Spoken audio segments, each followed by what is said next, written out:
Doing the will of God will make you to have perfect miracle in your life.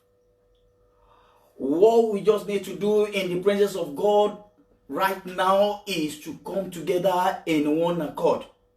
You know, this program that we are doing, I've been saying it on the beginning of this program, that me and you, we are praying for each other to help each other.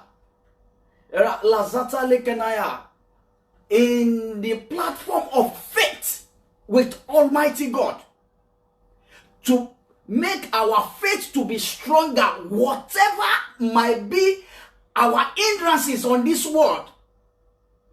God Almighty, His name is a miracle. Jesus Himself, His name is miracle. Let us bow our heads down for that Almighty right now, that created you in His own image and gave Him worship, and be thanking Him. And if you can kneel down on the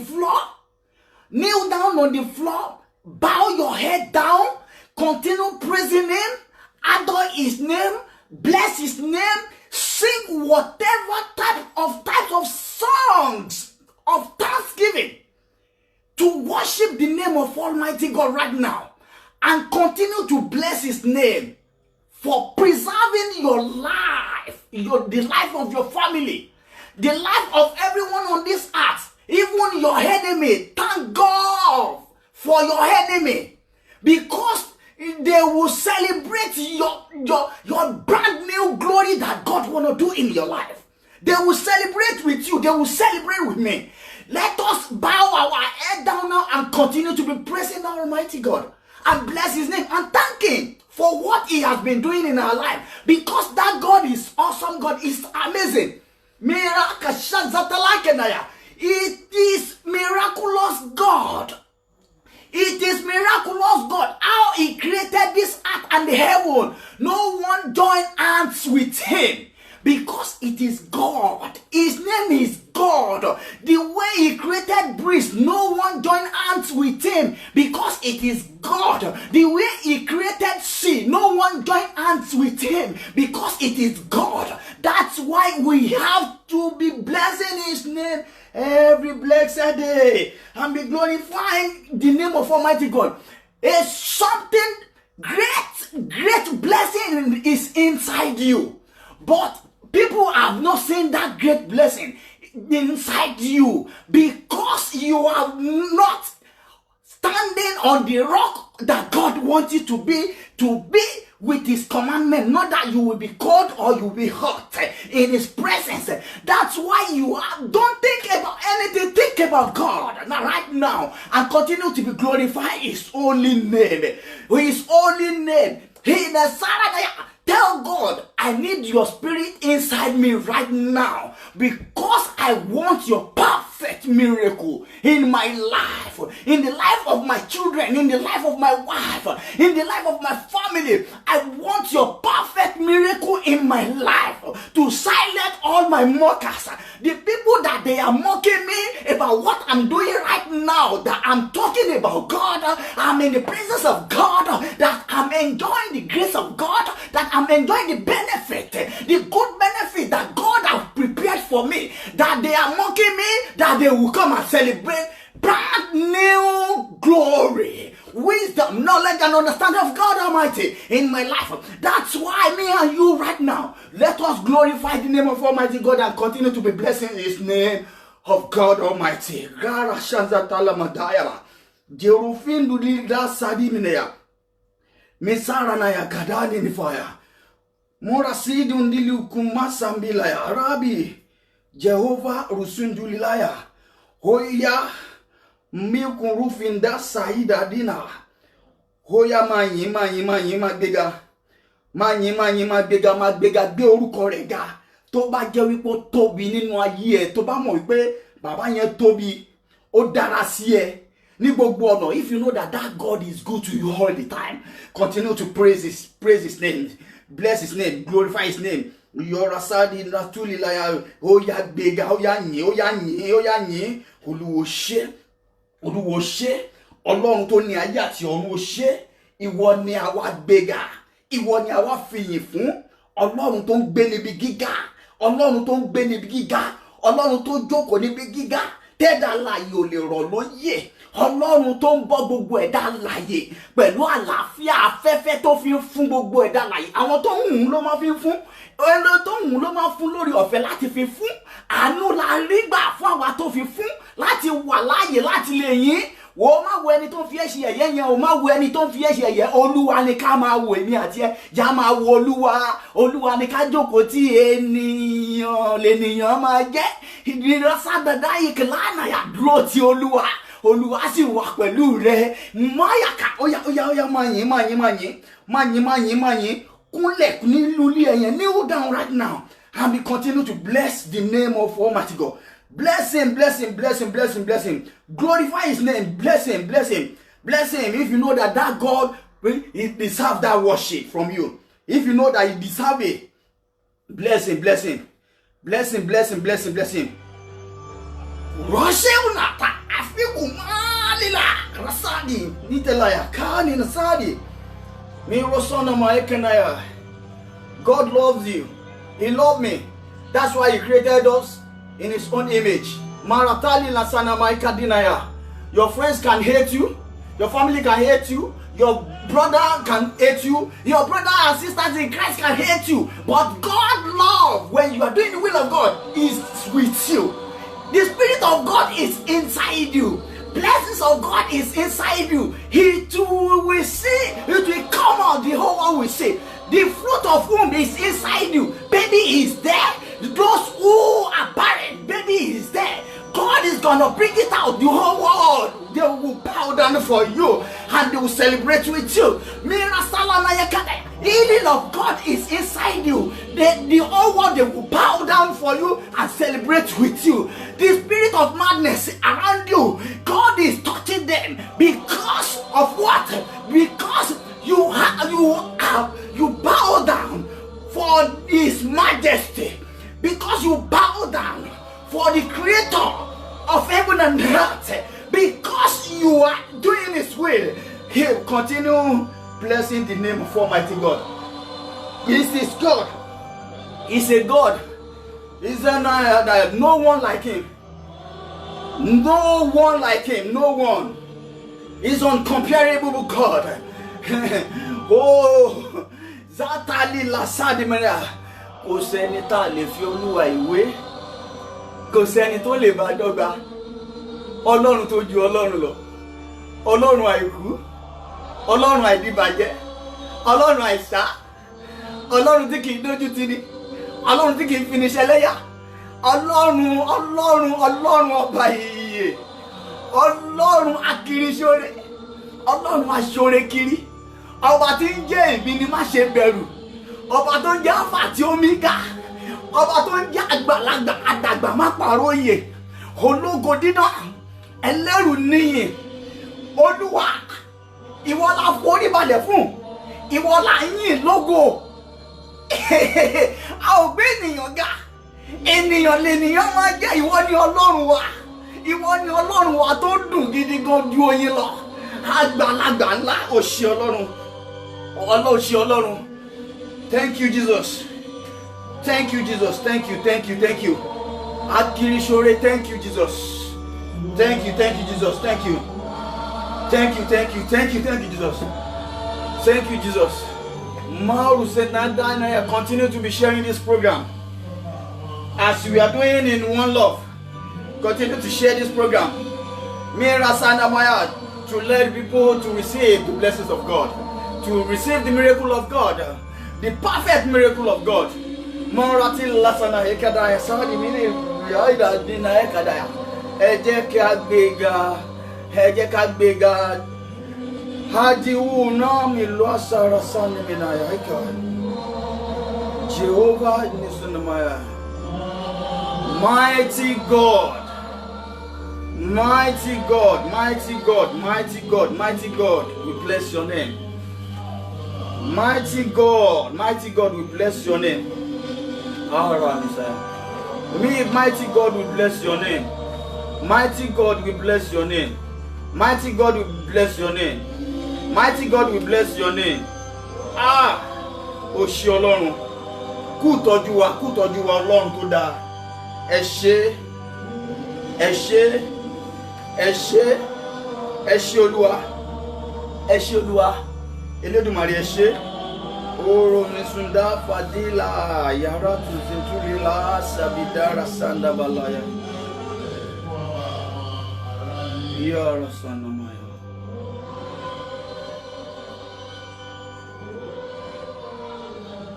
Yora sanda masali vantaza taika. Today's spiritual work that we want to do together, me and you, as we did last week. If you have thread in your house, that thread, use it to tie your hands. Use it to tie your hands right now. And when we finish this program, we'll be telling you what to do with it. Because God Almighty wants to set us free from the bondage of satanic people on this earth. Mela Kasanaya. Because something great is inside you. That's why you are facing that trouble hard. Don't think that God forsake you. No. God can never forsake you. Ọlọ́run ò lè fi ọ́ sílẹ̀ wo tó bá ti dúró ti májẹ̀mú rẹ̀ tó kúrò níbi májẹ̀mú Olódùmarè. Kò lè fi ọ́ sílẹ̀, kò lè fi mí sílẹ̀. Nítorí wípé kí ni a dúró pẹ̀lú májẹ̀mú yẹn ó wà pẹ̀lú wa wípé a wà pẹ̀lú ẹ̀. Ohun tó dára tó ń gbé nínú wa that is like we're pregnant. And we have not been born that great things inside us. The glory of God will now shine upon our destiny and it will be born out. The whole world will see that glory and will be enjoying the benefit of God Almighty. Tie your hands right now. When we finish this prayer of today, then we will lose it. Ratazanaya will tell you what to do with it. Majara sandala tanaya. Maru nisindaya. Nínú ilé ẹ tó wà yẹn lọ mú aṣọ kan bí vest kan tó wọ̀ mọ́. Or t-shirt that you are not wearing anymore. Maru dasalanaya. Mudani pẹ̀lú. Má wọ̀. Kàn mudani. Hold that t-shirt. Hold it. Don't wear it. When we finish this prayer of today, that is the message for the hour for today. For the perfect miracle that God wants to do in our life. Just hold that t-shirt. Hold it. When we are praying, you'll be using it to pray. When we finish this program of today, then we will tell you what to do with it. Continue to be sharing this program. perfect miracle. Second week. You know, we've already said it, that Holy Spirit tells us that we should be doing this until they tell us to stop of this perfect miracle that He want to do in our life. All that cloth, which is that t-shirt, is going to be with you. Don't wear it. Hold it. Tie your hands with that thread and hold that one. When you hold it, when we finish this program, we will tell you what to do with it. And then we will do it. We will now see what God want to do in our life. We will meet and enjoy His grace that we are the son of Most High God in heaven. Mara Shazata Lanaikanaya. Mikira Sandali Kanati Nafadaya. Zachariah. Nisura Milafa Jasanaya. Zachariah.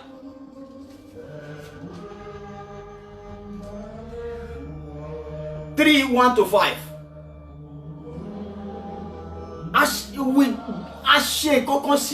Joshua. What do we do to the life of Joshua?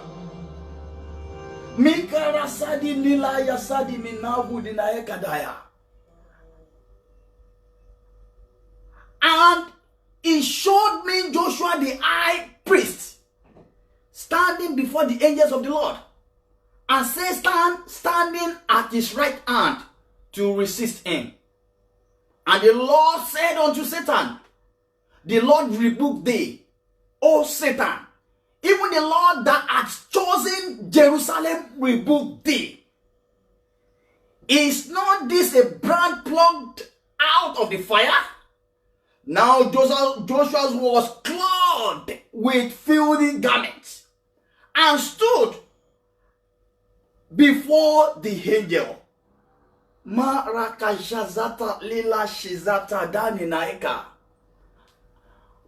Which garment do we think that the Satanic have wear for Joshua? Which garment do we think Satan wear for him?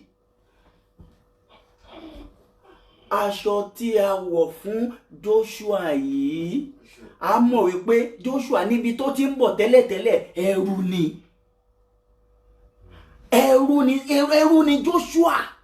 Nígbà tó fẹ́ di ọba, yígbé láti direct gbogbo orílẹ̀-èdè kan, one nation, tó fẹ́ direct wọn, aṣọ ẹrú yẹn sì wà lọ́rùn ẹ̀. Òun ni Sátánì ò fẹ́ jẹ́ kí wọ́n bọ́. Òun náà ló wà lọ́rùn èmi àti ìrẹ tí Sátánì fi ń dayé wa láàmú. Ṣùgbọ́n because we bow down for Almighty God to do His will, that garment of shame, that garment of sickness, that garment of sadness, that garment of affliction of this world, trouble heart, Jehovah God will remove it today in our life. Jehovah God will set us free from the bondage of slavery life in the mighty name of Jesus. Àwọ̀ Joshua ní aṣọ yẹn mọ̀ pé ní sórí àwọn aṣọ kan wà tó ń bá wọ̀ fún yàn gẹ́gẹ́ bí ẹrú. Lẹ́yìn ìgbà tó ń bá wọ̀ fún ẹrú, ó ti ní ọjọ́ tí wọ́n máa pa. Bí ẹ̀wọ̀n ẹlẹ́wọ̀n ni tó bá ti wọ̀ fún yàn, ó ti ní ọjọ́ tó jẹ́ pé tó bá ti tó àkókò kan wọ́n máa ní ẹ lọ pa. Aṣọ yẹn la wọ̀ fún gbogbo àwọn ọmọ Ísírẹ́lì for 430 years. Àwọn tó kú nínú ẹ̀ wọ́n lọ sí wọ́n ṣe ń wọ aṣọ yẹn ti wà lára wọn, wọ́n ṣe máa ń wọ nìyẹn. Wọ́n ṣe máa ń wọṣọ yẹn ni wọ́n wọṣọ yẹn wọ́n pè ní aṣọ ẹrú tó máa ń já sí ikú. Lárakàyà. Aṣọ ẹrú tó máa ń já sí ikú nínú ayé mi àti rẹ ọ̀run dáná sun lẹ́ni. Rájà lá. Wàá rí ìgbà mìíràn ẹlòmíì á sùn, á dẹ̀bẹ̀ ayé abẹ́ sí já. Tó bá fẹ́ jẹun ayé abẹ́ sí já. Tó bá fẹ́ jáde ayé abẹ́ sí já. Láàárọ̀ á jáde á ṣe dáadáa bí ènìyàn, tó bá di lálẹ́ kò ní lè dá sùn mọ́ nítorí wípé kíni á ti wọ̀ láṣọ ẹrú tó máa ń já sí ikú. Gbọ́ aṣọ ẹrú tó máa ń já sí ikú nínú ayé ènìyàn lọ́rùn èmi àti ẹ tó fi ẹ fẹ́ jẹ́ kí ògo tá a gbé síkùn yẹn kó jáde sí gbogbo àgbáyé. Aṣọ ẹrú yìí lórúkọ Jésù Kristi Násárẹ́tì ọ̀run máa dáná sun lónìí fún gbogbo ẹni tó lè ṣàmì tó mọ̀ pé Olúwa tóbi, that God is great, that something great is inside you, that God, something blessing of God is inside you, that the fruit of whom is inside you, that meaning of God is inside you, being righteous at them. But the life of slave, they should be kalẹ̀ ó di gbọ́ àwọn ìránṣẹ́ Ọlọ́run bẹ́ẹ̀ káàkiri àgbáyé ní aṣọ ẹrú yìí. Maratunda saladaya kada. Joshua àlùfáà Ọlọ́run aṣọ ẹrú yẹn sì wà lọ́rùn ẹ̀ wípé he can lead the whole nation. Marasondaya rántí wípé wọ́n dẹ́ṣẹ̀ ni la fi sọ wọ́n sínú ipò ẹrú fún iye ọdún 430 years. Èmi àti rẹ̀ dẹ́ṣẹ̀ ni Sátánì fi halẹ̀ mọ́ wa o. Nítorí ẹ̀ṣẹ̀ wa ni o. Remember that Deuteronomy 28 said that yóò sì ṣe bí àwa bá farabalẹ̀ gbóhùn Olúwa Ọlọ́run wa. Ìbùkún ni fún wa. We know that. And on that 15 to 6 years said that if we don't hearken to the voice of the Lord, he said what's going to happen to our destiny. That's why Satanic people, they are acting upon our destiny like God. Anyone that is doing evil to to his neighbor or someone like his friend or anyone on this earth is acting like a God. He is behaving like a God because he's destroying the work of God. Mara Shasadaya. Báwo ni a ṣe lè borí àwọn ìrìn àjò yìí ni wípé do the will of God. Bow your head down right now. Bow your head down right now. God, I confess all my sin once again. All what I've done in your sight. Nothing is hidden. I'm back to you right now. My soul is back to you. I'm with you. I'm ready. Continue to be saying that I'm ready to serve you for the rest of my life. I'm ready to do your will for the rest of my life. I will be is your truth, your trustworthy son, your daughter in your presence. God, Miratadaya, wash away all my iniquities right now. Oh, wash away all my iniquities right now, Jehovah. Wash away all my iniquities right now, Jehovah. Wash away all my iniquities right now, Jehovah. Morwa jasalik nasa dayena milulaya rabinu chinda sabi. Jehovah runtili lao minduri leka fasadi minutuli lao fasada baya. Oya ma sọ fọ́lọ́run, Olúwa dáríjì àṣedédé mi jì mí. Nítorí mo fẹ́ rí ọ, mo fẹ́ rí ìmísí rẹ lára mi lónìí. Mo fẹ́ rí ẹ bó ṣe tóbi tó lára mi lónìí. Mo fẹ́ rí ọ, mo fẹ́ rí ọ, mo fẹ́ rí ọ, mo fẹ́ rí ọ. Mo fẹ́ rí ọ, mo fẹ́ rí ọ, mo fẹ́ rí ọ, mo fẹ́ rí ọ. Mo fẹ́ rí ọ lára mi lónìí, Olúwa. Ṣàánú fún mi, ṣàánú fún mi. Olúwa ṣàánú fún mi, mo fẹ́ rí ọ. Bẹ́ẹ̀ ni àwọn áńgẹ́lì náà ti gbọ́ àdúrà náà lọ́wọ́lọ́wọ́. Yára aṣọ táwọ̀ fún Joshua yìí. Mara Sadaya kó di aláìlágbára, kò ságbára kankan lára ẹ̀ tó lè ṣe. Ṣùgbọ́n ọjọ́ tó ti jẹ́wọ́ ẹ̀ṣẹ̀ pátápátá pé Olúwa mo fi gbogbo ẹ̀ sílẹ̀ fún ọ láìkú kan. Pátápátá láìkú ìgbàgbọ́ mi rọ̀ mọ́ ìwọ bàtà gbésáyé. Ọlọ́run tó ní ayé àtọ̀run ìgbàgbọ́ mi rọ̀ mọ́. Ọjọ́ tó ti ń bẹ̀rẹ̀ sí rìnrìn àjò yẹn làwọn áńgẹ́lì ọ̀run dìde láti dìde ìrànlọ́wọ́ fún láti bọ́ṣọ ẹ̀wọ̀n yìí àti aṣọ ẹ̀wọ̀n tó máa ń já sí ikú yìí làbọ̀ lọ́rùn ẹ̀. Lọ́rùn èmi àti rẹ̀ aṣọ ẹ̀wọ̀n, aṣọ ikú, aṣọ ẹrú tó máa ń já sí ikú lọ́rùn èmi àti rẹ̀ lónìí. Ọ̀run ó yá máa bọ́, ó yá sọ fọ́lọ́run, you clothe me with Irasanadea pẹ̀lú aṣọ ẹ̀yẹ with raiment cloths, with raiment garments. Jehovah clothed me with raiment garments. Oh, Olúwa wọ̀ mí láṣọ ẹ̀yẹ lónìí. Aṣọ ẹ̀yẹ tá fi wọ̀ Joshua. Olúwa wọ̀ mí láṣọ ẹ̀yẹ. Wọ̀ mí láṣọ agbára. Wọ̀ mí láṣọ agbára. Wọ̀ mí láṣọ agbára. Agbára tuntun. Èyí tó máa ń dojú tọ̀tá. Èyí tó tàbí yóò fi ṣẹlẹ́yà. Tó fi mọ̀ pé lóòótọ́ àti lóòótọ́. Mo gbẹ́kẹ̀lé Olódùmarè. Wọ̀ mí láṣọ agbára. Wọ̀ mí láṣọ agbára. Aṣọ ẹ̀wọ̀n yìí. Aṣọ ìtìjú. Aṣọ ẹrú yìí. Lọ́rùn mi Olúwa bọ̀. Ẹ̀mí mímọ́ bọ̀. Olúwa fún mi ní agbára. Fún mi ní agbára. Fún mi ní agbára. Mo nílò agbára. Mo nílò agbára. Ẹ̀mí mímọ́ dá mi lóhùn. Olúwa dá mi lóhùn. Ọ̀run kò ṣí. Ọ̀run kò ṣí. Fún mi lágbára. Tọ́ta mi yóò fi tẹríba. Bíbí lóòótọ́ àti lóòótọ́. Ìwọ ni Ọlọ́run mi. Olúwa fún mi ní agbára. Wò ó sọ fún Ọlọ́run. Ó nílò agbára. Tí ó bá ti ní agbára, wọ́n á máa wò ó. Joshua ò ní agbára. Láfi pààrọ̀ láfi aṣọ ìwọ̀n ṣì wà lọ́rùn ẹ̀. Ẹlẹ́wọ̀n ẹni tá a fi handcuff sí lọ́wọ́ ẹ̀. Ẹni tá a fi handcuff sí lọ́wọ́. Tá a mú, tá a dè lọ́wọ́, tá a dè lẹ́sẹ̀. Tá a lọ so mọ́ sínú ilé kan tá a sọ pé kò gbọdọ̀ jáde. Ṣé ìyẹn ní agbára ni? Kò ságbára lára ẹ. Nítorí tó bá ní agbára, wọn ò ní lè mú. Nítorí pé kí ni? Agbára wà lára ẹ. Wo ìrìn àjò mìíràn sọdẹ́ǹkì ní Sindalanaya. Láàárín ìrìn àjò Minatanaya. Ètà ń pè ní Dáfídì àti Gòláyàtì. Gòláyàtì kò ní agbára. Nítorí pé agbára Ọlọ́run ó wà nínú ayé Dáfídì. Ó sì borí ogun Gòláyàtì. Ọlọ́run Olódùmarè. Olúwa o, mo fẹ́ rí ọ lónìí. Wọ ẹ̀mí rẹ ọ̀run. Ìmísí ọ̀run. Agbára ọ̀run. Agbára ọ̀run tó ń ṣẹ́gun ikú. Agbára ọ̀run tó ń ṣẹ́gun ẹrú. Ọ̀run gbé wọ̀ mí. Àsọfọ́lọ́run. Wo. Sórí ẹrú ó kàn lè máa rò bóun wọṣọ gidi láàrin gbogbo àwọn ènìyàn. Ohun tó bá yẹ kó fi ṣe gbogbo àwọn tó yẹ kó ṣàánú fún lórí ilẹ̀ alààyè. Tó o bá ti ní nǹkan tó lè fi ṣàánú fún wọn, inú ẹrú ló ń gbé. Inú ìgbé ayé ẹrú ló ń gbé.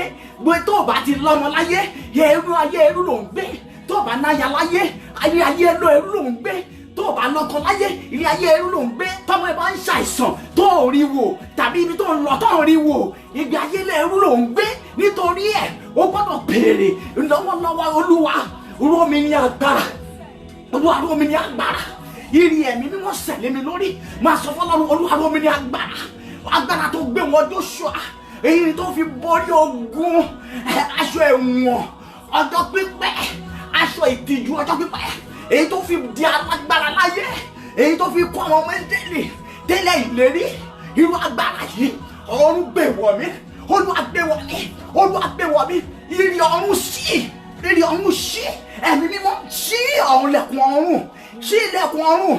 Ayé ń retí ẹlẹ́yà mi. Ìwọ nìkan ni mo ní. Ojú àdúrà wa tó tì mí. Ṣí ọ̀run. Ẹ̀mí mímọ́ sọ̀kalẹ̀.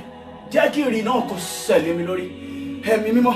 Ó tó bá ti mọ orúkọ Olúwa pé tó mọ bó ṣe ń tọ́jú pẹpẹ Olódùmarè fún láti yìn dáadáa pẹ̀lú yípe kéèyàn wà ní mímọ́ pẹ̀lú ẹ̀. Kò sí ní ìmísí ọ̀run abalẹ̀ ẹ̀. Gbogbo àwọn táyà wọn dẹ̀bẹ̀ sí ṣubú níwájú rẹ̀. Wàá sì di alágbára. O ò ní rí wọn mọ́. Nítorí pé kíni Olúwa ni yóò jẹ́ olùgbèjà ẹ̀ láàárọ̀ lọ́sùn àti láṣálẹ́ lọ́gànjọ́ òru. Wo. Rashezanayaka and Misonaya. Verse 4 said that, and he answered and spake unto those that stood before him, saying, take away the filthy garments from him. And unto him he said, behold, I have caused thy iniquity to pass from thee, and I will clothe thee with change of raiment. Oh, ta ló lè gbàrú àdúrà yìí? Ọlọ́run o, Ọlọ́run má jẹ̀mú jẹ́ káàánú mi kó ṣe ọ́. Wọ̀ mí láṣọ ẹ̀yẹ, wọ̀ mí láṣọ ẹ̀yẹ. Bọ́ṣọ ẹkú ẹ̀wọ̀n yìí, bọ́ṣọ ẹrú ìlọ́run mi. Wọ̀ mí láṣọ ẹ̀yẹ. Oh, clothe me with the raiment garment. Jehovah clothe me with the raiment garment. Jehovah clothe me with the raiment garment. Olúwa.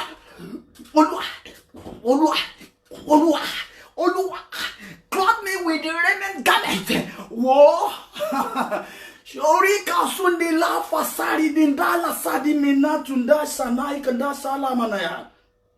Sori ti tailor bá wà. Ṣé mo pé tailor? Bí tailor ṣe wà. Yọra sundabaya. Máa ro bí tailor ṣe wà. Tí wọ́n bá fẹ́ ránṣọ. Ìwọ tó mọṣọ rọ.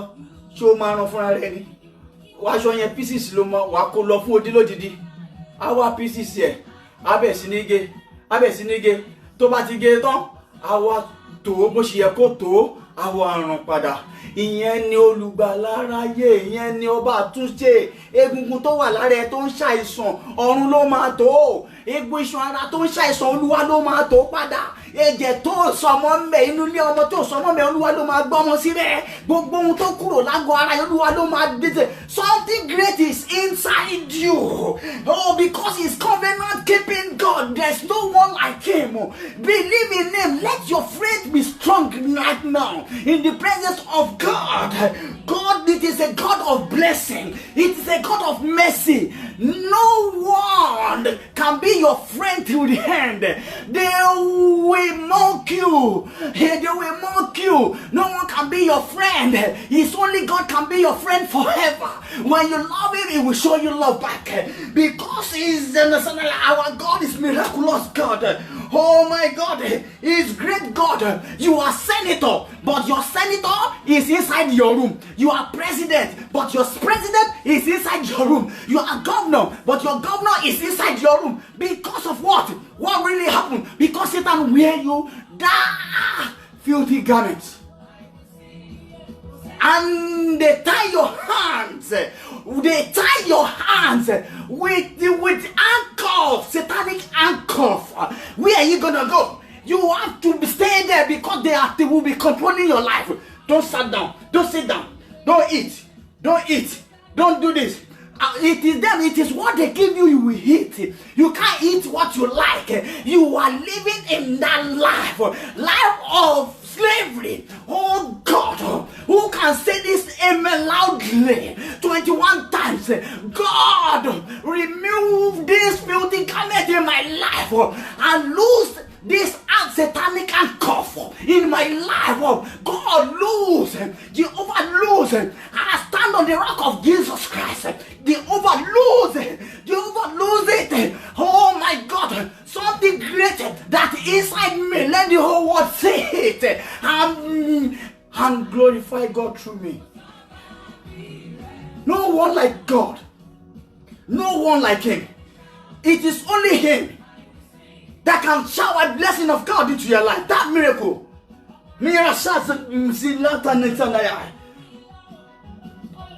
5.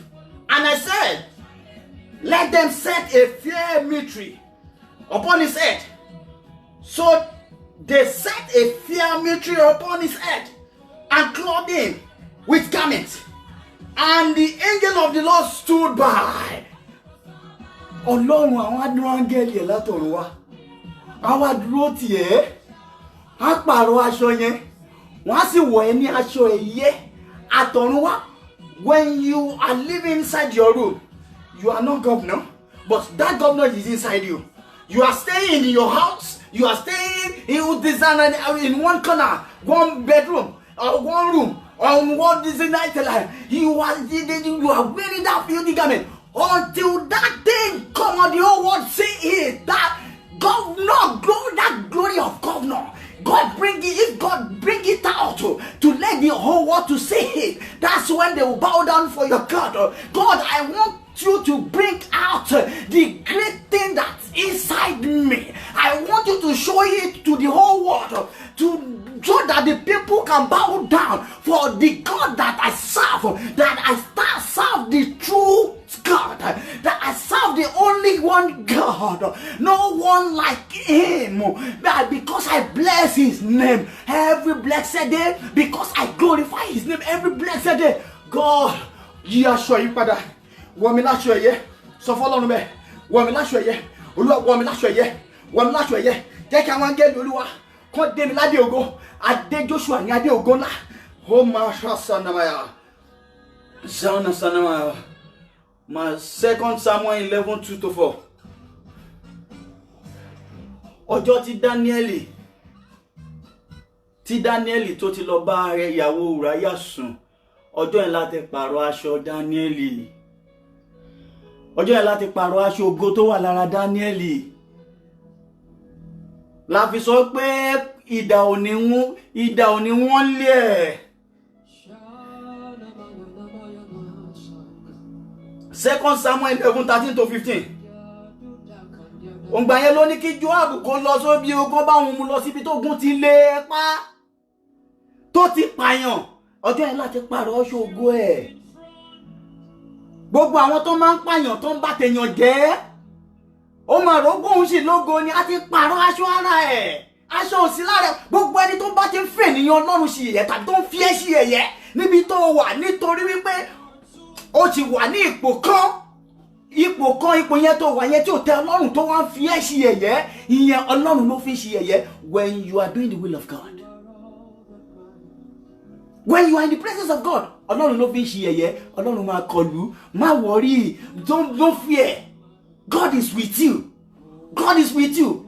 They will celebrate with you. They will see the glory that is inside you. They will bless your God. They will bow down for your God. They will worship your God. They will worship your God. They will bow down for your God. Because your God is a loving and kind to everyone that loves His commandment. Thank you, Jesus. 2 Samuel 12:10-12. Olúwa sọ fún Dáfídì pé, nítorí pé wọ́n ṣe yìí, idà kì yóò wọ́n nílé rẹ̀, nítorí wọ́n gba aya Ùráyà. Èmi yóò sì jẹ́ kí ibi kí ó dé sí ọ láti inú rẹ̀ wá. Èmi yóò sì gba àwọn ọmọbìnrin rẹ̀ lójú rẹ̀. Èmi yóò sì fi wọ́n fún aládùúgbò rẹ̀. A pààrọ̀ aṣọ ẹ̀kọ́ yẹn ni. Olóhùn máa gba àwọn ọmọ ẹ̀gbọ́n wọn bá àwọn ọmọ ìyàwó ẹ̀ sùn. Miru Sandaya ní wíwà tó wà láyé, ó dẹ̀ di aláìlágbára mọ́. Ẹni tó lágbára tó pa Gòláyà tí gbogbo ayé ń sá fún tẹ́lẹ̀. Àwọn ọmọ wọn bẹ̀ sí kọjú ìjà síra wọn pé àwọn fẹ́ di ọba. Absalomu orí gbogbo orin àtò tó ṣe gbogbo ẹ̀ lámọ̀. A sì mú ìjọba yẹn, a sì kọjú ìjà sí ìjọba yẹn, òun kọjú ìjà sí ìjọba yẹn. A pààrọ̀ aṣọ ẹ̀. Ọba á di ẹni tó ń wọṣọ tìjú. Until he come back to God. Until he confess his sin. Confess your sin right now again. Confess to Almighty God. When you confess, you will see God. The Spirit of God, something greater is inside you, will come out. The whole world, they will now bow down. They will know that you have God. Until you come back to God. If you are not in the presence of God, ìyà máa jẹ ọ̀tá ẹ gbé o. Ọ̀tá máa fìyà jẹ gbé o. Tó bá wà níwájú Ọlọ́run, ẹni tó bá fìyà jẹ, ó fìyà jẹ Ọlọ́run, ayé ẹ̀ bàjẹ́ tọmọtọmọ. Ẹni tó bá nù ẹ́ lẹ́gbàá, ó nà Ọlọ́run lẹ́gbàá. Ẹni tó bá mú orúkọ ẹ lọ lé babaláwo, ó mú orúkọ Ọlọ́run lọ lé babaláwo ni. Ẹni tó bá mú orúkọ ẹ lọ oníṣègùn, tó lọ gbé ògùn pé kọ́ máa pe orí ẹ níbi, orí Ọlọ́run ló ń pè. Ó ti torí wípé kí ni? You are doing the will of God. Ayé ẹ̀ máa bàjẹ́ ni. Uriah is the son of God. And David killed him and took his wife. A ti pààrọ̀ aṣọ David lẹ́sẹ̀kẹsẹ̀. Ọlọ́run David dẹni tí Ọlọ́run gbóhùn ẹ̀ mọ́. Until you come back to God and confess your sin. Confess your sin right now to the Almighty God. You will see the glory of God in your life. You will know how that God works. Powerful. Power is so powerful. That God, His Spirit is so powerful. When He go inside you, you will feel it. You will feel it in your life. You will see. It will shake you. It will shake you. It will lead you. It will tell you what to do every blessed day. Àwọn ọmọ tí ó sì níbẹ̀ tó ta fi ẹ́ ṣe ẹ̀yẹ that you are barren, Olúwa dẹ̀ gbé ọmọ síbẹ̀. Ìyàwó tí ó sì lọ́wọ́ ẹ, Olúwa fi aya síbẹ̀ fún ẹ. Ọkọ tí ó sì bẹ̀, Olúwa dẹ̀ fi ọkọ síbẹ̀. Gbogbo ohun tó sọnù láti ọjọ́ pípẹ́, Olúwa sì dá padà nítorí wípé kí ni? Ó padà síwájú Olódùmarè. We are talking about perfect miracle of God. Obìnrin onísun ẹ̀jẹ̀ tá sọ ní ọ̀sẹ̀ tó kọjá. Ó ti fi gbogbo ayé ẹ̀ lẹ́fun, ó dẹ̀ mọ̀ when I touch that garment, I'm already healed. I don't need him to say a word. I don't need that Jesus to say a word. I don't need him. That is what you need right now. Jesus, I'm touching your garment right now. Heal my life. Heal the life of my children. Heal the life of my wife. Heal my life. I'm touching your garment right now. I believe. I don't need you to say a word like that woman that she has been bleeding for 12 years. She touched your garment and she received a miracle instantly. God, Jesus, I'm touching your garment right now. Let me receive your miracle. Let my wife receive your miracle. I'm not slave. I'm glorious person on this earth. God, uplift my destiny, uplift my life, uplift my ways, uplift all my endeavors. God, make a way for me where there is no way. That's the reason I say that like that to your destiny. Make a way for me where there is no way. Make a way for me where there is no way. Miss Salana, make a way for me where there is no way. God Almighty, Miss Nina, open my spiritual eyes. I want to see you, Jesus. I want to see you where you want me to follow you. I will follow you where you want me to lead you. How you want me to follow you, and you will be my father, and I will be your son. I'm ready to do it in your presence, God. Thank you, Jesus. Mara Shazanaya. Daniel 6:3. Daniel sì borí gbogbo àwọn alákòóso àti àárẹ̀ baálẹ̀ nítorí pé ẹ̀mí títayọ wà lára rẹ̀. Ó ní ọba ń gbèrò láti fi ṣe olórí. Ọba ń gbèrò láti fi ṣe olórí. Because God, the king, wants to do something like that. They planned against his destiny to change that raiment garment. They want to wear him slave garment that will turn to death. Can you see the life? Can you see the people? That is what they are doing to me and you. Anyone that is your friend that is not happy with God is making to the way God is elevating you, that doesn't add to what God has done, the wisdom that God has gave to you, that doesn't happy with it, or to push you forward, is the enemy of your glory. Mapirua pilaba amrasali dara jasana baina ya kala yaratili lesada ba yakadina ya. Wọ́n ní ọba gbèrò gbogbo àwọn nǹkan tí mo nílò gẹ́gẹ́ bí ọba láti fi yanjú ìjọba mi. Ọba Dárúsì ni ó wò pé gbogbo àwọn amòye olórí bú tí mo kó jọ yìí kò sí ètò mọ́nú gbogbo wọn. Daniel nìkan ló máa ń solve gbogbo ìṣòro yìí. Kò sí tó lè solve ẹ̀ nínú gbogbo àwọn eléyìí. Daniel ló máa jọba wọn nítorí pé wọ́n ti rí ìtòní àwọn ò sí lọ́dọ̀ Ọlọ́run. Daniel nìkan ló wà lọ́dọ̀ Ọlọ́run. When you are with God, ẹ̀mí títayọ Ọlọ́run máa wà lára ẹ̀, agbára Ọlọ́run máa wà lára ẹ̀, ìmọ́lẹ̀ Ọlọ́run máa wà lára ẹ̀, ògo Ọlọ́run máa wà lára ẹ̀, beauty of God máa wà lára ẹ̀, the glory, the blessings of God will be with you. Tó bá ti wà pẹ̀lú Ọlọ́run, ẹwà yẹn máa wà ńbẹ̀, wà wá máa fẹ̀, wọ́n ṣe ń ṣe ìkà lẹ́yìn lọ́lọ́run á máa nà ọ́ lẹ́gba. Ilé wọn ò ní tòrò, ọ̀nà wọn ò ní tòrò, ayé wọn ò ní tòrò, nítorí pé kí ni Ọlọ́run náà ń bá jà. Ìwọ́n èèyàn tó bọ́ lọ́run jà tó ń ìrì ni. Àwọn tó lọ fi Daniel sùn tí wọ́n ń wìn ni wọ́n ò lè wìn ni. Ọlọ́run náà ń bá jà, Ọlọ́run náà ń bá jà. Padà sọ́dọ̀ Ọlọ́run. Tó bá ti wà lọ́dọ̀ Ọlọ́run ó ti tán. Ohun tó nídìí nìyẹn. The perfect miracle will commence in your life. Kò ṣe miracle tán pariwo, a máa pariwo nu TV. Ẹ lọ bèrè gbogbo wèrè tí wọ́n wòsàn. Gbogbo wèrè yẹn, most of all those mad people, gbogbo wèrè wọ́n tún padà sí wọn lára. Wọ́n rí gbogbo, ó tún padà síbẹ̀ ni o. Kò dúró sí gbogbo, ó padà síbẹ̀ ni o. Wọ́n wo wèrè kankan sọ o. Ó jẹ́jẹ́ kí mi àti ẹ múra gidi gan wo. Kò séèyàn kankan, Ọlọ́run nìkan dání o. Kò séèyàn o, kò sọ́rẹ́ o, kò sẹ́nibọ́dì o. Kò séèyàn kankan bí kankan, Ọlọ́run nìkan la ní. Dúró ti Olúwa, padà sọ́dọ̀ Olúwa. Ẹ bá májẹ̀mú Ọlọ́run rìn. ẹ bá òtítọ́ Ọlọ́run rìn, a ó sì rí Ọlọ́run. They say that we've spoken about this before, that God is love. When you are not working with people around you with love, you say that there's no miracle, no perfect miracle. All those people that they are with Daniel, they are envy of glory. There is no perfect miracle. Láàrin wọn láíláí. Ju wípé only Daniel Ọlọ́run fún ní perfect miracle. Nítorí wípé òun nìkan ló dúró síwájú Olódùmarè. Perfect miracle. Wà wá rí lẹ́ni when you believe in God. Tígbà tó ti kọ ẹ̀ṣẹ̀ yẹn sí wá ìwé ẹ̀ṣẹ̀ sílẹ̀ pé Olúwa mo ti fi gbogbo ayé mi sílẹ̀ fún ọ. Wà á rí tó o bá ti rí títóbi Ọlọ́run kí ọjọ́ méje tó pé nínú ọ̀sẹ̀ tá a mọ̀ yìí. Tó o bá ti rí Ọlọ́run ọwọ́ Ọlọ́run lára ẹ̀.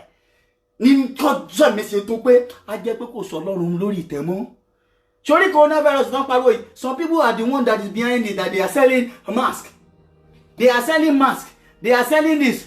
Do you think those people that God blessed through that mask, they will say that coronavirus you go? No, because they have already blessed with it. God can bless you in any situation. In any situation. In anything that might be going on in the whole world, God can do his miracle. For his people, he will preserve, though he will preserve. Rashando Salanaya. Daniel 6:4. Nígbà náà ni àwọn alákòóso balẹ̀ ń wá ẹ̀sùn sí Daniel lẹ́sẹ̀. Ṣùgbọ́n nítorí ó jẹ́ olódodo, ó ti bá wọn rí ẹnikẹ́ni kò gbọ́dọ̀ béèrè nǹkan. Wọ́n ní ẹnikẹ́ni kò gbọ́dọ̀ béèrè nǹkan lọ́wọ́ Ọlọ́run. Wọ́n lọ fẹjọ́ sùn ọba. Wọ́n lọ wá nǹkan bẹ́ẹ̀ wọ́n lọ gbé síwájú ọba. Daniel 6:10. Ó ń gbàdúrà nígbà mẹ́ta lóòjọ́. Ó sì ń dúpẹ́ lọ́wọ́ Olódùmarè. You know, we've been saying this every blessed day, that we want to start this program. Let us be praising God. Praising God is a powerful message. It's a blessing. It will make you to have more power in God. It will make you to be victorious about all your enemy, that they are behind your glory, that they are disturbing your glory. When you are thinking you want to go and hang yourself or kill yourself because of this trouble about what you are facing, that means that you don't believe that in God that created you in his own image, that created you. Oh, gbàgbọ́ nínú ẹ̀ nìyẹn. Amara sadali maya, o gbọ́dọ̀ gbàgbọ́ nínú Ọlọ́run yẹn. Wà á rí o bá ti gbàgbọ́ nínú ẹ̀. Wà á rí wọ́n ṣe ń fi Daniel sùn. Gbogbo ẹ̀ ló mọ̀ o. Gbogbo àwọn ọ̀tá ẹ̀ gbogbo ẹ̀ ló mọ̀ o. Síbẹ̀ kò bá wọn jà. Ó fi sùúrù máa ṣe. Nínú ipò tó wà yìí, don't fight anyone. If you want that miracle to be perfect in your life, don't fight. Don't fight anyone. That is what the Spirit of God is telling me right now. Don't fight anyone. Continue praying. You might know your enemy. You might know them. You might know anyone that is behind your glory. Seraniah, don't talk. Don't say anything. Just keep silent. Let God Almighty to fight for you. Daniel 6:11. Nígbà náà ni àwọn ọkùnrin wọ̀nyí rìn wọlé, wọ́n sì rí Daniel ń gbàdúrà. Ṣorí má dákẹ́ àdúrà. Nínú gbogbo ọ̀nà, inú ipòkípò tó bá wà, tó bá ti dákẹ́, àwọn èèyàn wọ́n á wá, àwọn ẹni bí yẹn kà ni wọ́n á wá, wọ́n á sì borí èèyàn. Má dákẹ́ àdúrà, má pè é nígbà gbogbo, má yìn nígbà gbogbo. Olúwa wá dúró tì ẹ́, wá wá ṣẹ́gun àborí wọn. Daniel 6:15-17. Nígbà náà ni ọba pàṣẹ kí wọ́n gbé Daniel sọ sínú ihò kìnìún. A sì yí òkúta dí inú ihò kìnìún náà. Ṣé o ti rí? Ẹni tí a fẹ́ wọ̀ ní aṣọ ẹ̀yẹ tẹ́lẹ̀tẹ́lẹ̀. Ta ti ń wọ̀ láṣọ ẹ̀yẹ already tẹ́lẹ̀tẹ́lẹ̀. Nígbà tó ń dẹ̀ fẹ́ lọ sọ sínú ihò kìnìún, well, they have to change his garment. They change it to the slave one.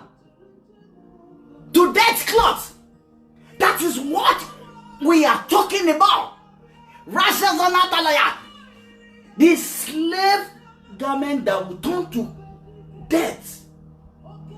And the life of human being on this earth. Mara shazata like anasadaya. Má jẹ́ kí àwọn tí wọ́n lógo tó ẹ kàn mú ògo ẹ kàn wá join ẹ mọ́ títí wọn kàn wá gbẹ̀mí ẹ. Tó ó dára kó máa gbàdúrà nígbà gbogbo, èyí ni wàá lè ṣẹ́gun, wàá sì rí ògo yẹn lò. Mara sada sandala dayaka. Wọ́n sì sọ Daniel sínú kìnìún. Máa wo Daniel 6:19 to 23. Ọba Darius sì sunkún. Ẹnu mọ́ ihò kìnìún tí ẹnu Daniel sì nǹkan kó ṣe ó jáde pẹ̀lú ayọ̀. Yára sandaya. Mọ́ra sandala kan ṣe sandala ya. Sọ fún Ọlọ́run Olódùmarè lọ́wọ́lọ́wọ́, Olúwa, nínú gbogbo ìdájọ́ òkùnkùn táyé ṣe lé mi lórí láti ọjọ́ pípẹ́, tán wọ̀ mí láṣọ ẹrú tó ń já sí ikú, lónìí ní èyí tá wọ̀ fún ìyàwó mi, tó wọ̀ fún ọmọ mi láti ọjọ́ pípẹ́, tó wọ̀ fún ayé mi, ó yá bọ́ lónìí. Mo gbé ọwọ́ mi méjèèjì sókè, mo fi ayé mi fún ọ, ó yá bọ́, ó yá dáná sun pátápátá, káyé mi kó gba òmìnira. Ohun tó dára tó fi sínú mi jẹ́ kí gbogbo ayé kó rí, kí ìmọ́lẹ̀ yìí kó tàn. Ọ̀run náwó agbára rẹ, kí ìmọ́lẹ̀ yìí kó lágbára. Ẹ ṣé Ọlọ́run. Daniel 6:26 to 27. Ọba pàṣẹ ní gbogbo ìgbèríko ìjọba rẹ̀. Ọlọ́run Daniel ní kí ó bẹ̀rù, kí wọ́n sì máa sìn. Àmú Daniel jáde kúrò nínú ihò kìnìún. Ọba dẹ̀ mú lọ fi jọba, wọ́n dẹ̀ wọ̀ ní aṣọ ẹ̀yẹ. Àwọ̀ Daniel ní aṣọ ẹ̀yẹ. Ṣé orí nǹkan tí Daniel ṣe ni wípé kò kúrò níwájú Ọlọ́run yẹn, ó fi sùúrù rin ìrìn àjò èyí tí ń ṣe inú ìrìn àjò ìjì ìlà ẹrú táyé fi sí àti bòjì ikú èyí táyé fi sí, ó dẹ̀ fi sùúrù gbà. Ó gbé gbogbo ayé ẹ̀ lẹ̀ fún Ọlọ́run pé ìwọ ló ní mí, ó dẹ̀ mú ìrìn àjò yẹn lọ. Ọlọ́run dé dìde, a dẹ̀ change aṣọ yẹn. Wò má bẹ̀rù, má fòyà, Ọlọ́run ni kò yípo padà. Ó yá sọ fún Ọlọ́run tó ṣe ti Dáníẹ́lì ní ọjọ́ wọn ni, dìde àánú jẹ́ ráàánú gbà lónìí, jẹ́ ráàánú rẹ gbà. Wọ̀ mí láṣọ ẹ̀yẹ, wọ̀ mí láṣọ ẹ̀yẹ, wọ̀ mí láṣọ ẹ̀yẹ tó wọ̀ fún òyìnbá yé, wọ̀ mí láṣọ ẹ̀yẹ, wọ̀ mí láṣọ ẹ̀yẹ, wọ̀ mí láṣọ agbára, wọ̀ mí láṣọ agbára, wọ̀ mí láṣọ agbára, wọ̀ mí láṣọ ògo rẹ, wọ̀ mí láṣọ ògo rẹ, wọ̀ mí láṣọ ọmọlẹ rẹ, wọ̀ mí láṣọ ògo rẹ, ṣògo rẹ, wọ̀ mí láṣọ ògo rẹ, wọ̀ mí láṣọ ògo rẹ, ẹ̀mí mímọ́ wọ̀ mí láṣọ ògo rẹ, jẹ́wọ́ agbára rẹ, wọ̀ mí láṣọ ògo rẹ, wọ̀ mí láṣọ ògo rẹ. Rama sandalaya kasandaya. Mara sanaya, gbogbo ọ̀tá yóò tẹríba fún Ọlọ́run tó ní ayé àti ọ̀run látara rẹ̀. Bẹ́ẹ̀ ni torí pé kíni Ọlọ́run ń bẹ láàyè, kò yípo padà. Sórí aṣọ tí a mú dání yẹn tó wà lọ́wọ́ wa yẹn, a fẹ́ sọ̀rọ̀ sí aṣọ yẹn lọ́wọ́lọ́wọ́. Ó sórí aṣọ yẹn, ó ní Mara sanaya wá sọ̀rọ̀ sí. Olúwa, bàbá, gbogbo aṣọ yìí táyé fi wọ gbogbo àgọ́ ara mi tí ó jẹ́ ẹ̀ka tí ẹ ti ń ṣe ohun táyé fi dá nǹkan fún ayé tó fi dè mí lọ́wọ́ lè mí lẹ́sẹ̀ tí wọ́n fi jẹ́ kí n rógolo tí mo fi wà láyé bí aláìsí láyé. Ọ̀run ó yá fanú rẹ tú mi sílẹ̀ pátápátá lónìí. Ó yá tú mi sílẹ̀, ẹ̀mí mímọ́ tú mi sílẹ̀. Ó yá dáná sun aṣọ ìkorò yìí, dáná sun aṣọ yìí, dáná sun aṣọ yìí, dáná sun aṣọ yìí. Ẹ̀mí mímọ́ dáná sun, Olúwa dáná sun, Olúwa dáná sun.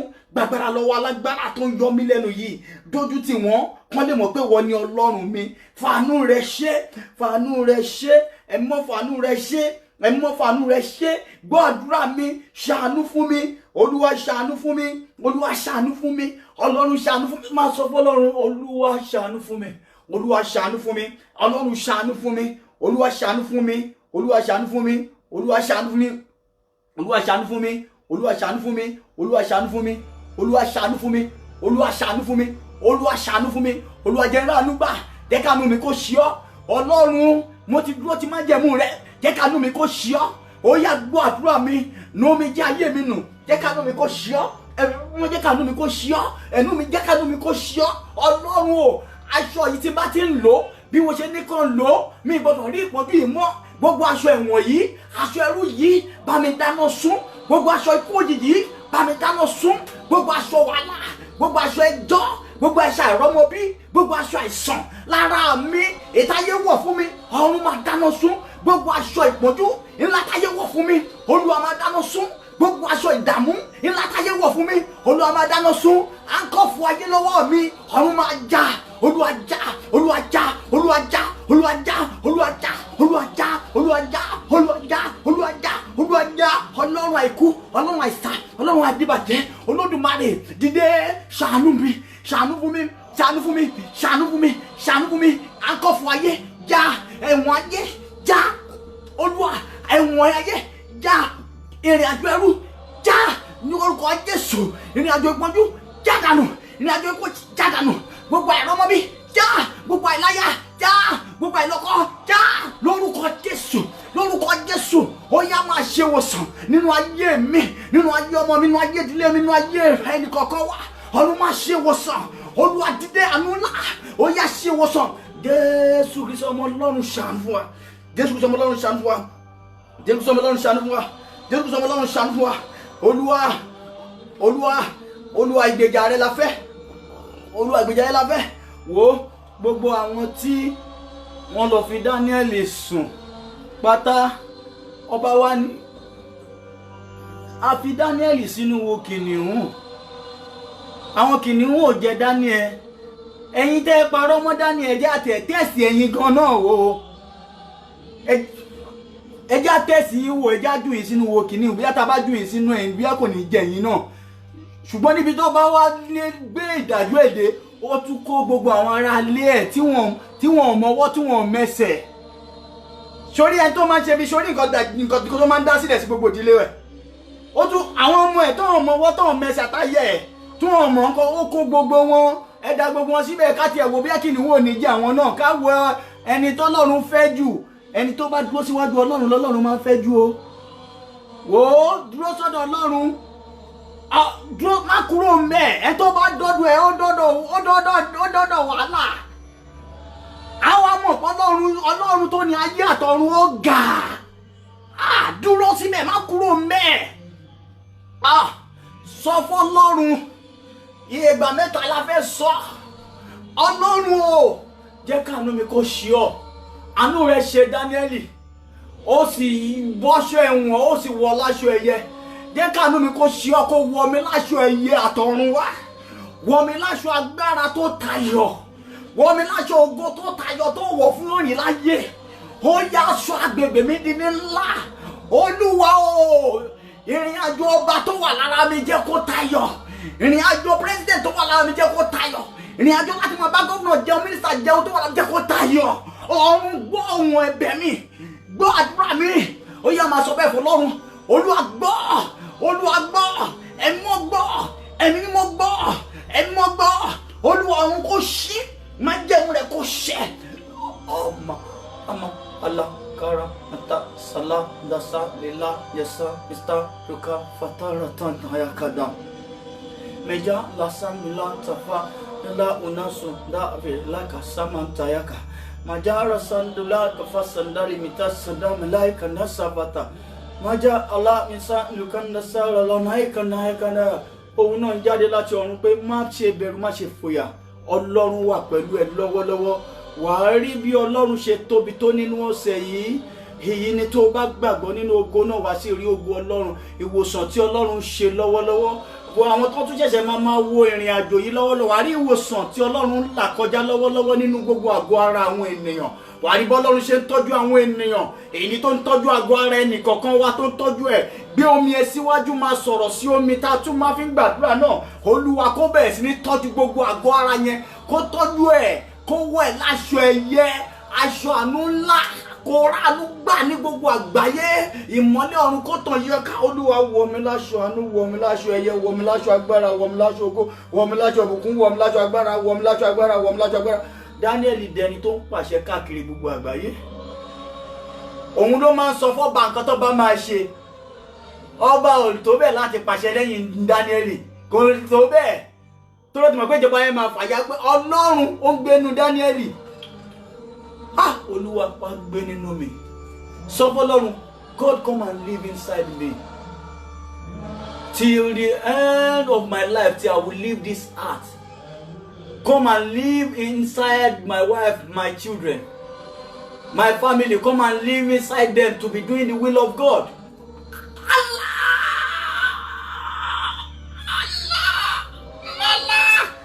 God, come and live inside me. Please, I need you right now in my life. Let your spirit of love, the spirit to do your will, to serve you for the rest of my life, to bow down for you to the rest of my life. Oh, let that spirit dwell inside me.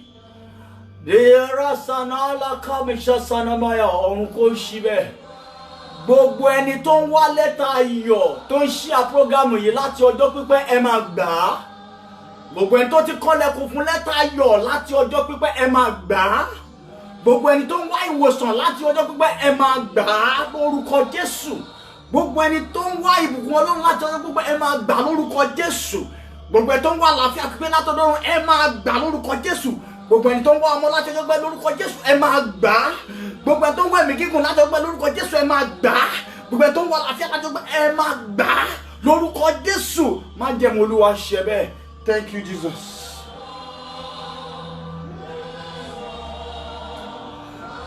Agbára májẹ̀mú Olúwa ó wà pẹ̀lú ẹbẹ̀ yẹn nítorí pé ọmọ ọ̀rọ̀ sanimaya Olúwa kanlẹ̀kùn ọkàn ẹ̀ ó sì jókòó síbẹ̀ ó sì ń bá ẹ gbé. Má bẹ̀rù, sórí aṣọ tó wà lọ́wọ́ ẹ yẹn tí a sọ yẹn, kílẹ̀ òní tó bá ti ṣú, mú aṣọ yẹn, kọ́ọ̀tì ohun tó wà lọ́wọ́ ẹ yẹn, kọ́ọ̀tì dread yẹn, kọ́ọ̀tì ẹ̀, cut that dread now. Pè lórúkọ Jésù ní ìgbà mẹ́ta, gé ipa já ìdè ẹ̀wọ̀n dànù pátápátá. Sọ́ọ̀! Ajá pátápátá lónìí. Èyí ni aṣọ tó wà lọ́wọ́ ẹ̀ wọ́n á fi nura ní ìhòhò. Tó bá ti fi nura ní ìhòhò, wábi tí odò bá wà lọ sọ́nù síbẹ̀. Ó ń ṣe odò adágún, ó ń ṣe odò tí kìí ṣàn, odò tó ń ṣàn lọ sọ sínú ẹ̀. Kò rá sálàndà ní sanamaya. Ọ̀run sọ wípé àlàáfíà Ọlọ́run dé, títóbi Olódùmarè dé. Ọlọ́run fẹ́ ṣe àwọn iṣẹ́ agbára kan nínú ọ̀sẹ̀ tó tún ń bọ̀. Má mèsì program yìí tẹ́ wo, má mèsì kíní rẹ orin àjò yìí. Ọlọ́run fẹ́ ṣiṣẹ́ agbára ńlá tó lágbára tó fẹ́ bá wa sọ̀rọ̀ gidi gan. Má mèsì ẹ̀. Ṣòro ohun tó Ọlọ́run bá wa sọ lọ́wọ́lọ́wọ́ báyìí ó sì ní ká keep ẹ̀. Ọlọ́run fẹ́ ṣiṣẹ́ agbára ńlá kan. Bó ṣe fẹ́ tó gan kò yé mi bó ṣe ń sọ. Kò yé tí yé mi gan dáadáa, mo ṣe máa lọ túbọ̀ béèrè ní lọ́wọ́ wọn. Ẹ ní ìgbàgbọ́ pẹ̀lú Olódùmarè. Olúwa wà ń bẹ pẹ̀lú yín. Jésù Olúwa wa, jẹ́ kí oore ọ̀fẹ́ tí bàbá, oore ọ̀fẹ́ tí ọmọ, ọ̀fẹ́ tó rẹ̀ mọ́ Ọlọ́run ẹ ṣé fún ìrìn àjò ọjọ́ òní torí ẹ náwó agbára yín sí náwó ìyanu yín.